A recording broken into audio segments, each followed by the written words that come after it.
సజీవస్వరం సజీవస్వరం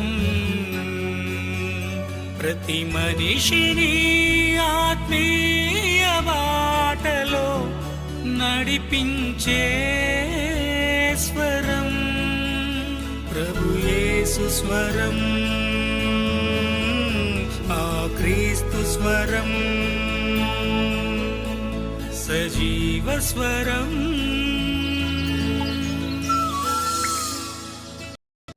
ఇలాంటి పరిస్థితుల మధ్యలో దైవ గ్రంథంలో హబక్కు గ్రంథంలో మనం గమనించగలిగితే అనేక ప్రశ్నలు అడిగాడు. యెహోవా నేను మొర్రపెట్టి అంటాడు ప్లేరా. మొదటి అధ్యాయం 2 నుంచి 4 వచనములు అంటాడు, యెహోవా నేను మొర్రపెట్టినను.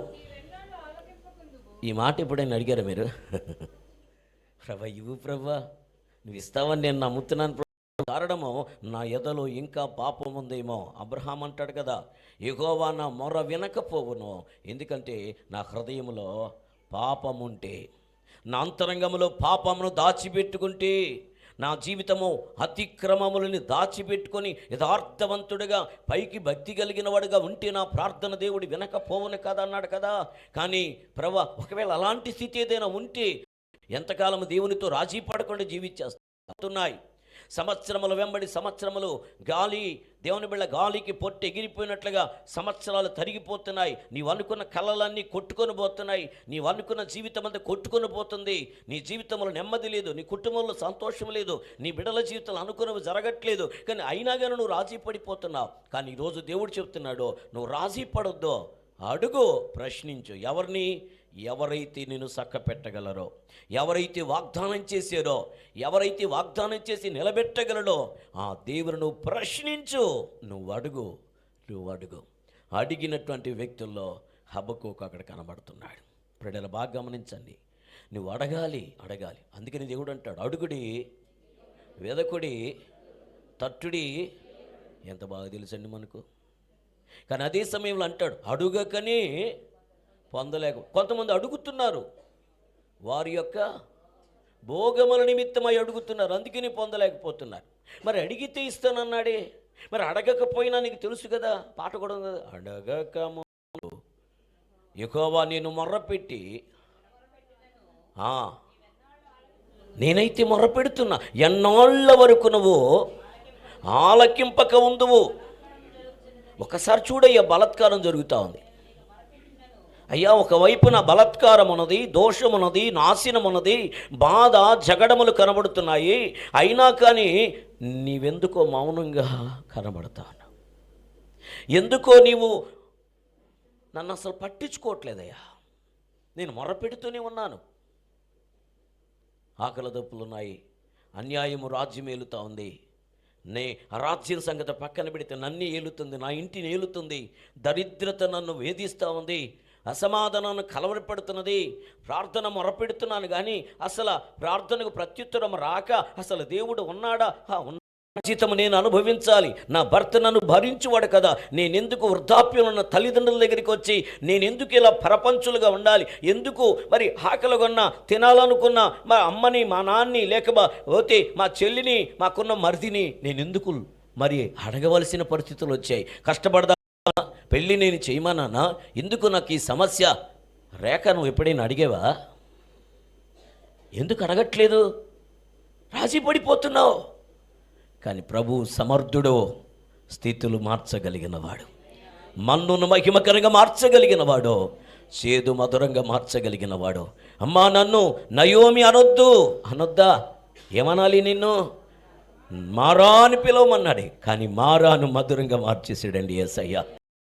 ఇద్దరు అత్త కోడళ్ళు వస్తే ఆ కోడళ్ళ జీవితంలో ఏం తినాలో తెలీదు. ఇల్లు వస్తే ఇల్లంతా బీడిపడిపోయింది, ఇల్లంతా శుభ్రం చేసుకున్నారు. పాతబడిపోయిన ఇల్లు, రోతగా మారిపోయిన ఇల్లు, మసిగొట్టుకుపోయిన ఇల్లు అంతా సఖపెట్టుకున్నారు. కానీ కనీసం తాగడానికి నీళ్ళు లేవు. నీళ్ళకి వెళ్తే ఎక్కడో దగ్గర దొరుకుతాయి, తిండి ఎవరు పెడతారండి? ఎంతో కాలంగా ఈ కలిగించునుగా కానీ వెంటాడి వెన్నంటి వచ్చిందే కానీ నోట్లోకి వేళ్ళు పోవట్లేదు, తినడానికి తిండి లేదు. చూసింది నీళ్లు తాగి ఎన్ని రోజులు ఉంటారండి? అందులో వయసులో ఉన్నటువంటి బిడ్డ భర్త చచ్చిపోయినాయి. వృద్ధాప్యములో ఈమె ముసలితనములో ముదిములోకి వచ్చేసింది. ఈమె వెళ్ళలేదు బయటికి. ఎండ తగిలితే దేవుని బిడ్డ ఒళ్ళు తిరిగి పడిపోయేటట్టుంది. ఒకవైపున శరీరాలే వాళ్ళ కుటుంబం నాకు బంధుత్వం ఉన్నది, కానీ మీరు ఒక పని చేయండి, అక్కడక్కడ పనులు వదిలేసేమన్నాడు. పనులు వేరుకుంటా ఉంది. ఈయన ఆమెకి పర్మిషన్ ఇచ్చి, అమ్మ దూరంగా ఏరుకుంటే ఏరుకున్నావు, కానీ పనివారు అన్నం తినేటప్పుడు అక్కడికి వచ్చి అన్నం తిన. అక్కడ కుండలు ఉన్నాయి, నీళ్లు కుండలు, వచ్చి అక్కడికి వచ్చి నీళ్లు తాగు. నీళ్లు తాగటమే కాదు, నీకేదైనా అక్కరుంటే నాతో చెప్పమ్మా, నాతో చెప్పు. అక్కడ అందరూ ఆలోచించేస్తూ ఉన్నారు. ఇప్పుడు వాస్తవికంగా అక్కడున్న యోధా సంప్రదాయం ప్రకారము ఆమెకి కడతేర్చడానికి, కన్నీరు తోడ్చడానికి ఈ వ్యక్తి కంటే యజమానుడి కంటే ఇంకొక వ్యక్తి ఉన్నాడట ముందు. అతనికి ఆల్రెడీ పెళ్ళి అయిపోయింది, కానీ ఈ వ్యక్తికి ఇంకా పెళ్ళి కాలేదు. అంటాడు చూడండి ప్లారా, అతనికి ఆజ్ఞాపించినది యావత్తును అతడు వానితో చెప్పును. దేవుని నామానికి మహిమ కలుగును గాక. పై వచ్చిన చూడండి 17 వచనం, ఆయన మాట నీవు వినవలెను, మరియు యెహోవా నాతో ఇట్లనెను, వారు చెప్పిన మాట మంచిది, వారి సహోదరుల నుండి నీ వంటి ప్రవక్తను వారి కొరకు పుట్టించెదను, అతని నోట నా మాటలు ఉంచుదును, నేను అతనికి ఆజ్ఞాపించినది యావత్తును అతడు వారితో చెప్పును. అంటే ఈయన మాటలు కావే, దేవుని మాటలు. ఈయనగా చెప్పేది, ఆయన చెప్పమంటే చెబుతున్నాడు. ఆయన సొంత మాటలకు అవి దేవుని మాటలే. ఈరోజు ఓపెన్గా చెబుతున్నా, ఎంతకాలము నీ కాలాన్ని వ్యర్థం చేసుకుంటావు? ఎన్ని సంవత్సరాలు ఆశీర్వాదం లేని సంవత్సరాలు గడుపుతావు? సంవత్సరములు జరుగుతుండగా నీ కార్యములను నూతనపరచుము. నిజమే ప్లేరా, అతి అనుభవంలోకి రావాలి అని అంటే ఓ ప్రత్యేకమైన కృపాకాలం నీ కొరకు సిద్ధంగా ఉన్నది. అది దేవుడు నీతో నాతో మాట్లాడుతున్నాడు. ఆ సమయము నీ కొరకు విమోచన జరగబోతుంది, నీ కొరకై విడుదల జరగబోతా ఉన్నది, నీకు నడిపింపు రాబోతున్నది. నీవు గొప్ప జనముగా ఆశీర్వదించడానికి దేవుని చిత్తము నీ పక్షంగా నెరవేర్చబడబోతా ఉంది. ఆమె నేను చెబుదామా? దేవుని కొరకు సాగిపోతాం. అలా సాగడానికి సిద్ధపడినటువంటి అనుభవము ఒకసారి చూడండి. యోహాను సువార్త 1వ అధ్యాయంలో 20వ వచనములో ఇలా వాగ్దానం అన్నది ప్లార చూద్దాము మాట. అది నెరవేర్చబడిన కార్యముల గురించి యోహాను సువార్తలో 1వ అధ్యాయము 20వ వచనం చదువుకున్న ప్లార చూడండి. ఏంటంట? దేవుని నామానికి మహిమ కలుగును గాక. అతడు ఎరుగను అనక ఒప్పుకొనేను, క్రీస్తుని కానని. చూసారండి, చూడండి అక్కడ అంటాడు 19వ వచనంలో, నీవెవడవని అడుగుటకు యూదులు యెరూషలేము నుండి యాజకులను లేవీయులను యోహానునొద్దకు పంపినప్పుడు అతడు ఇచ్చిన సాక్ష్యం ఇదే. ఆ ప్రవక్త కొరికే మోషే, తదనంతరము మోషే లాంటి ప్రవక్తను పుట్టిస్తానా కదా. ఆయన పుట్టితేనే కానీ మా బతుకులు మారవు, ఆయన వస్తేనే కానీ మన దరిద్రత మారదు, ఆయన వస్తే కానీ మా బంధకాల నుంచి విడుదల కలగదు, ఆయన వస్తే కానీ మా పాపపు కుయుక్తుల నుంచి, నిత్య పాశ్యముల నుంచి, నిత్య నరకము నుంచి తప్పించబడటం వీలు పడదు. మరి ఆయన నువ్వేనా అని బాప్తీసమిచ్చి యోహానుతో అంటే ఆయన అంటున్నాడు, మీరు అనుకున్నట్టుగా నేను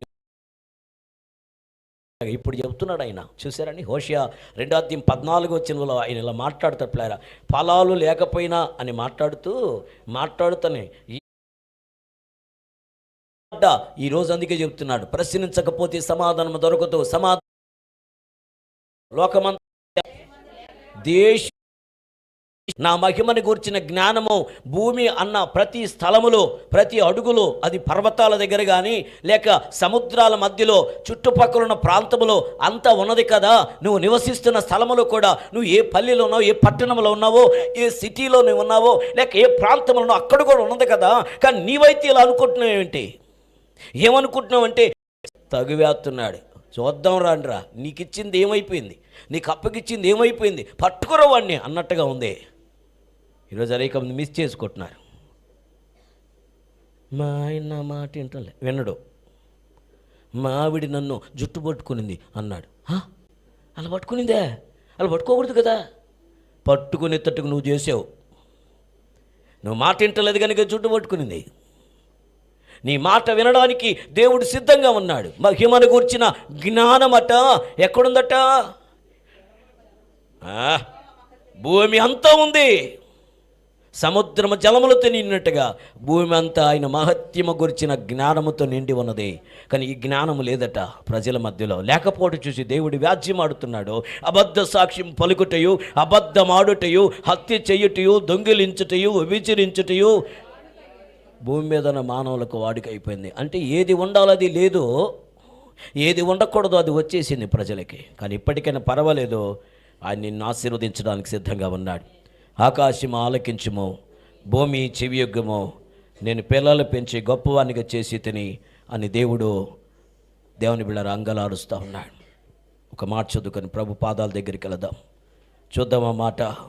యెషయా గ్రంథం 1వ అధ్యాయం 2-4 వచనాలు. యెహోవా మాటలాడుచున్నాడు, భూమి చెవియొగ్గుము, నేను పిల్లలను పెంచి గొప్పవానిగా చేసి తిని వారు నా మీద, అంటే నేను ఇచ్చిన జ్ఞానాన్ని వారు గ్రహించలే. ఇంకా నేను ఇచ్చిన ఆశీర్వాదాలు వాళ్ళతో లేవు.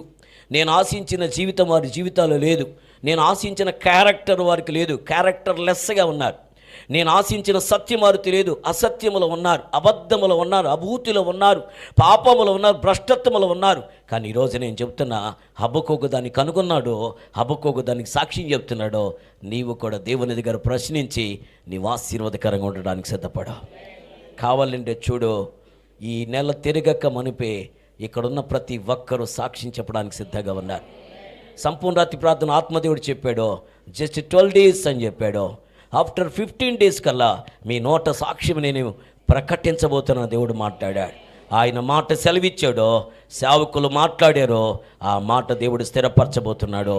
అలా స్థిరపరచబడి మన జీవితంలో జరగాలి అంటే మనము దేవుని దగ్గర వ్యాజ్యమాడాలి, ప్రశ్నించాలి, దేవుని దగ్గర అడగాలి అంటే మనకు కలేజ ఉండాలి. మనం ఆయన బిడ్డలము అనే నిర్ణయం మనకు రావాలి. అట్టి క్యారెక్టర్ మన జీవితంలో సంతరింప చేసుకోవాలి. అలా చేసుకున్నప్పుడు మన జీవితం దండికరంగా మారిపోతుంది. అందుకని కీర్తన 30 కీర్తనలు అంటాడు 11-12 చరణములో, కీర్తన 30 కీర్తన 11-12 చరణములో ఆయన మాట్లాడేటువంటి ఆ సార్వత్రిక విషయం చూడండి. ఏం మాట్లాడుతున్నాడు 30. ఇది మన వాళ్ళు మౌనంగా అయిపోతున్నారు కదా. మౌన వ్రతం. మనం ఎవరితో